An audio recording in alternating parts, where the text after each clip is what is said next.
एक स्त्री कब तक पति से प्रेम करती है और कब धोखा दे जाती है। ज्ञानवर्धक कहानी। मित्रों, आपका स्वागत है आपके अपने अद्भुत ज्ञान सागर पर। मित्रों, एक स्त्री कब तक अपने पति के साथ प्रेम करती है और कब धोखा दे जाती है। दोस्तों, ये बात सभी शादीशुदा लोगों को जानना चाहिए। हम आपको एक कहानी के माध्यम से बताने का प्रयास करते हैं।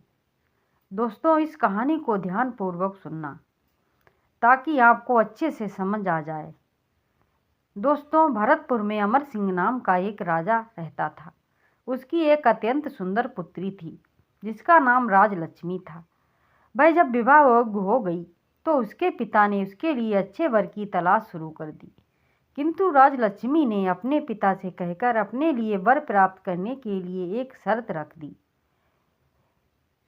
कि जो कोई राजकुमार उसके 4 सवालों के जवाब देगा और उसके पिता को चौसर के खेल में हरा देगा वह उसका पति कहलाएगा, और जो कोई उसकी शर्त पूरी नहीं कर पाएगा उसे राजा के भवन में कैद होकर रहना पड़ेगा। उसकी सुंदरता से आकर्षित होकर कई राजकुमार उससे विवाह करने आए, लेकिन राजलक्ष्मी के सवालों का जवाब ना दे पाने के कारण सभी राजकुमारों को जेल में डाल दिया गया। विवाह रचाने पर राजकुमारी की कैद में पड़कर चक्की पीसने लगे। पकड़े गए राजकुमारों में विक्रम प्रताप नाम का एक राजकुमार भी था। वह किसी तरह राजकुमारी की कैद से भाग निकला और राजकुमारी के प्रेम में पागल होकर जंगलों में भटकने लगा। घूमते घूमते एक दिन वह राजा तानसेन के बगीचे में पहुंच गया। उस दिन राजा तानसेन भी अपने सैनिकों के साथ शिकार खेलने गए हुए थे। अपने बगीचे में आए राजा तानसेन ने देखा कि युवा राजकुमार बहुत उदास मुद्रा में एक पेड़ के नीचे बैठा है। वह अपनी कविता के माध्यम से राजकुमारी राजलक्ष्मी की सुंदरता का वर्णन कर रहा था। उसकी हालत देखकर राजा तानसेन समझ गए कि वह नवयुवक किसी स्त्री के प्रेम में पागल है। उन्होंने उसे धैर्य बंधाया और पूछने लगे, तुम्हारी अधीनता का कारण कौन है? कौन वह स्त्री है? कृपया मुझे बताओ, शायद मैं तुम्हारी कुछ मदद कर सकूं। राजा तानसेन के पूछने पर राजकुमार विक्रम प्रताप ने अपनी पूरी कहानी बताई कि वह भरतपुरी के महाराज अमर सिंह की खूबसूरत बेटी राजलक्ष्मी के प्यार में पागल था और वह तब तक पागल रहेगा जब तक उसे राजकुमारी राजलक्ष्मी नहीं मिल जाती। उसने यह भी बताया कि मेरे जैसे सैकड़ों राजकुमार राजकुमारी राजलक्ष्मी के यहाँ कैद हैं। मैं उन कैदियों में से एक था जो किसी तरह वहाँ से भाग निकला। जो भी राजकुमार उस राजकुमारी से विवाह करने जाता है वह उससे 4 प्रश्न पूछती है और जो उसके प्रश्नों का उत्तर देने में असमर्थ है राजकुमारी राजलक्ष्मी ने उसे कैद कर लिया। राजकुमार विक्रम प्रताप की बात सुनकर राजा तानसेन कहते हैं, हे राजकुमार, मैं तुम्हारा दुख दूर करने का प्रयत्न करूंगा। दर्शक बंधुओं, राजा तानसेन गुरु गोरखनाथ के शिष्य थे। उसके पास मिट्ठू नाम का एक तोता था। वह तोता बहुत बुद्धिमान था और भूत, भविष्य और वर्तमान को जानता था। राजा तानसेन सारे काम उस तोते से पूछकर ही करते थे। जब राजा तानसेन ने तोते से राजकुमारी राजलक्ष्मी के बारे में पूछा तो तोते ने उससे कहा कि राजकुमार विक्रम प्रताप को राजकुमारी राजलक्ष्मी को भूल जाना चाहिए, यही उनके लिए अच्छा है, अन्यथा जाल में फंसकर राजकुमार की मृत्यु भी हो सकती है। राजकुमार कहता है कि तोते, मेरी जान भले ही चली जाए लेकिन एक बार राजकुमारी राजलक्ष्मी को गले लगा लूं तो मेरा जीवन सफल हो जाएगा। राजकुमार का ऐसा पागलपन देखकर राजा तानसेन ने तोते से कहा, अरे तोते, राजलक्ष्मी के वियोग में ये राजकुमार मर भी सकता है, इसलिए चाहे कुछ भी हो जाए उसकी इच्छा पूरी करना है। और मैंने राजकुमार से ये भी वादा किया है कि मैं उसे राजकुमारी राजलक्ष्मी से मिलाकर उनका और उसके कष्ट दूर करूँगा। तोते, तुम भरतपुर जाओ और राजकुमारी राजलक्ष्मी का समाचार लाओ। तब तोता कहता है कि हे महाराज, भरतपुर के सभी लोग जादूगर हैं। यदि वे मुझे अपने जादू से पकड़ लें तो शायद मैं वापस ना आ सकूं। फिर भी मैं आपका काम करने भरतपुर जा रहा हूं।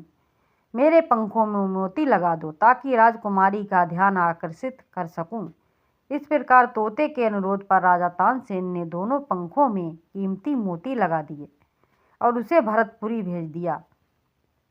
कई दिनों के बाद तोता उड़कर भरतपुर पहुंचा और राजकुमारी राजलक्ष्मी के चित्र पर बैठ गया। जब राजकुमारी की नज़र तोते पर पड़ी तो वह उसकी खूबसूरती देखती रह गई। तोते ने राजकुमारी से पूछा, राजकुमारी एक बात बताओ, तुम अब तक कुंवारी क्यों हो? क्या कोई राजकुमार तुमसे विवाह करने नहीं आया? तोते की ऐसी बातें सुनकर राजकुमारी ने सोचा, यह तोता अवश्य किसी राजा का भेजा है। वह तोते के रूप में मेरी जासूसी करने आया है। मैं उसे बातों में बहला फुसलाकर कैद कर लेती हूँ। ये सोचकर राजकुमारी ने तोते को जवाब दिया और कहा, अरे तोते, मैं शादी करना चाहती हूँ। मेरे पिता ने भी कई देशों में राजकुमारों की तलाश की, लेकिन मैं नहीं जानती कि मैंने पिछले जन्म में इतने पाप किए हैं कि मुझे वर नहीं मिलता। तब तोता कहता है, राजकुमारी, यदि आप बुरा ना माने तो आप हमारे राज्य के राजकुमार हैं जो बहुत सुंदर हैं, उससे विवाह कर लो तो तुम्हारी जोड़ी खूब जमेगी। रूप और गुण से वह राजकुमार तुम्हारे योग्य हैं। राजकुमारी तोते से मीठी मीठी बातें कहती है और अरे तोते, अगर ऐसा है तो मेरी शादी करा दो। मेरी ये अंगूठी ले लो और अपने राजा को दे दो। दोस्तों, राजकुमारी ने देखा कि तोता अंगूठी लेने के लिए उसके पास आया। उसने झट से तोते को पकड़ लिया और राजकुमारी ने हाथ में चाकू ले लिया और तोते को मारने लगी। तोते ने बात बनाई और कहा कि राजकुमारी, मुझे मारकर तुम्हें क्या लाभ होगा? यदि तुम मुझे जीवित रखो तो मैं तुम्हें गुरु गोरखनाथ से सीखी हुई संजीवनी विद्या सिखा सकता हूँ। आजमाइश करने के लिए तुम मुझे मारकर उस विद्या से मुझे जीवित कर देना। दर्शक बंधुओं, संजीवनी विद्या सीखने का लालच राजकुमारी के मन में आ गया। कहने लगी, हे तोता, ये विद्या मुझे अभी सिखा दे तो मैं तुझे अभय दान दे दूंगी। तोता कहता है, राजकुमारी राजलक्ष्मी, मैं तो अपनी विद्या हमेशा अकेले में सिखाता हूँ। तुम अपने सेवकों को, अपनी दासियों को महल से बाहर भेज दो और मुझे अपने हाथों से आज़ाद करो। मैं तुम्हारे कान में मंत्र पढ़ूंगा, उसे ध्यान से सुन लेना, तुम विद्या सीख जाओगी। राजकुमारी राजलक्ष्मी भी विद्या सीखने के लालच में तोता की बातों में आ गई। उसने अपने सेवकों को भी महल से निकाल दिया और मंत्र बताने के लिए तोते को भी आज़ाद कर दिया। तोता अपनी चोंच राजकुमारी के कान तक ले गया और उसने राजकुमारी राजलक्ष्मी के कान में ऐसी चोट का प्रहार किया कि उसके कान से रक्त बहने लगा। गुस्से में राजकुमारी ने दासी को कहकर अपने पास बुलाया। इतने में तोता वहां से उड़कर चला गया। उड़ते उड़ते कई दिनों के बाद वह राजा तानसेन के पास लौटकर आया। मिट्ठू तोते ने महाराज को बताया कि राजकुमारी राजलक्ष्मी जितनी सुंदर है उतनी ही मन की मैली भी है।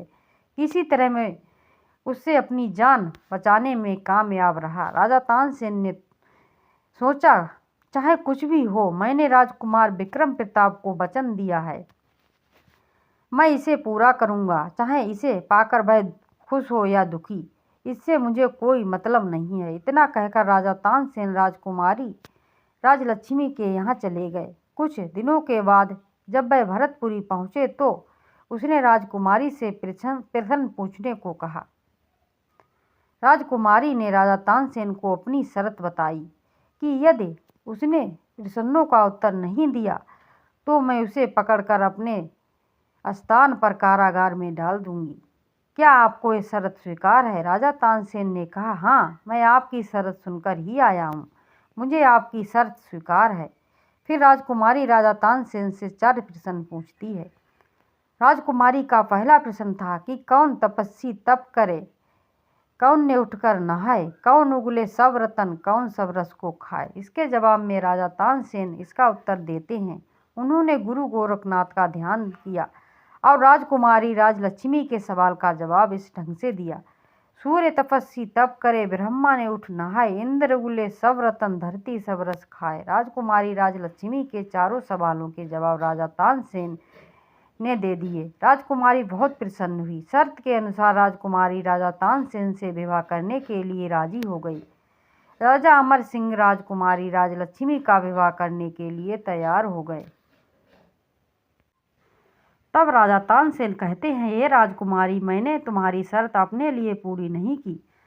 तुम तो मेरे लिए बेटी के समान हो। मैं तुम्हारा विवाह राजकुमार विक्रम प्रताप से कराऊंगा, जो तुमसे प्रेम में अपना राज्य छोड़कर जंगलों में पागलों की तरह घूम रहा है।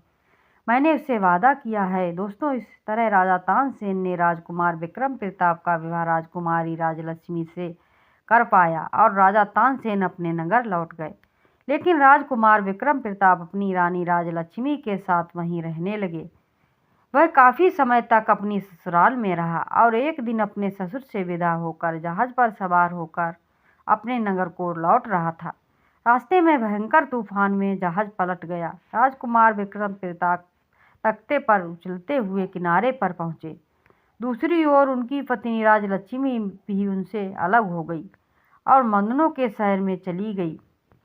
मंदनों ने उसकी सारी संपत्ति और आभूषण लूट लिए और उसे छोड़ दिया। राजकुमारी राजलक्ष्मी कई दिनों तक भूखी प्यासी जंगलों में भटकती रही।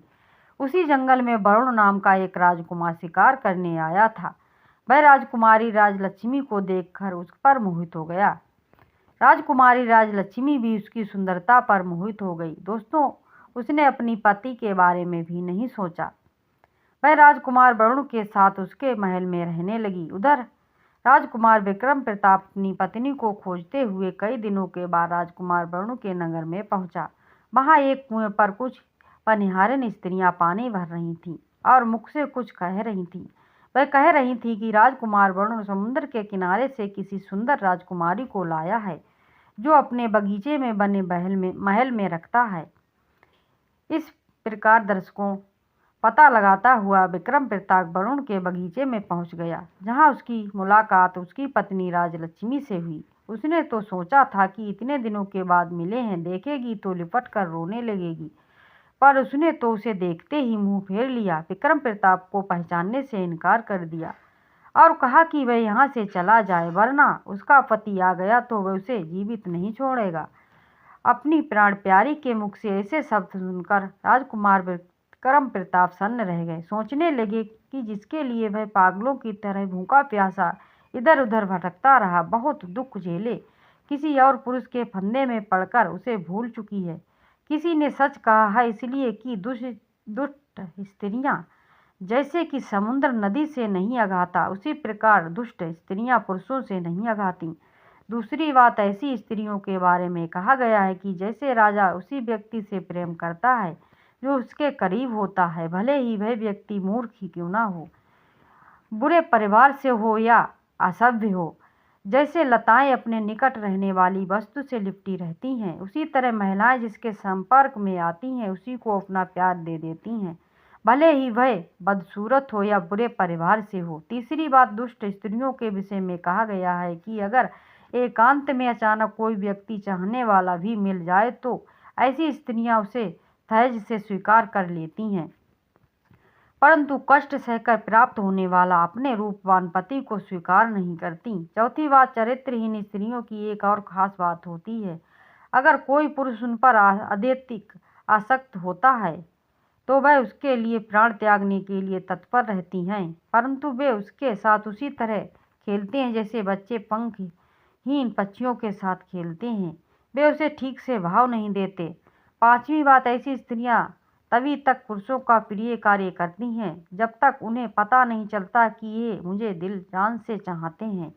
जब उन्हें पुरुषों की आसक्ति का पता लगता है तो भी उसको उसी तरह बस में रखती हैं जैसे मछुआरा मछलियों को पकड़कर अपने बस में रखता है।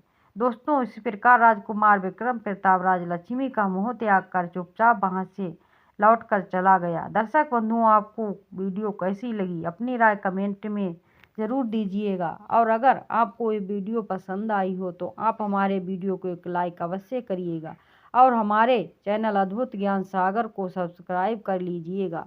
तो दोस्तों, मिलते हैं अगले वीडियो में। धन्यवाद।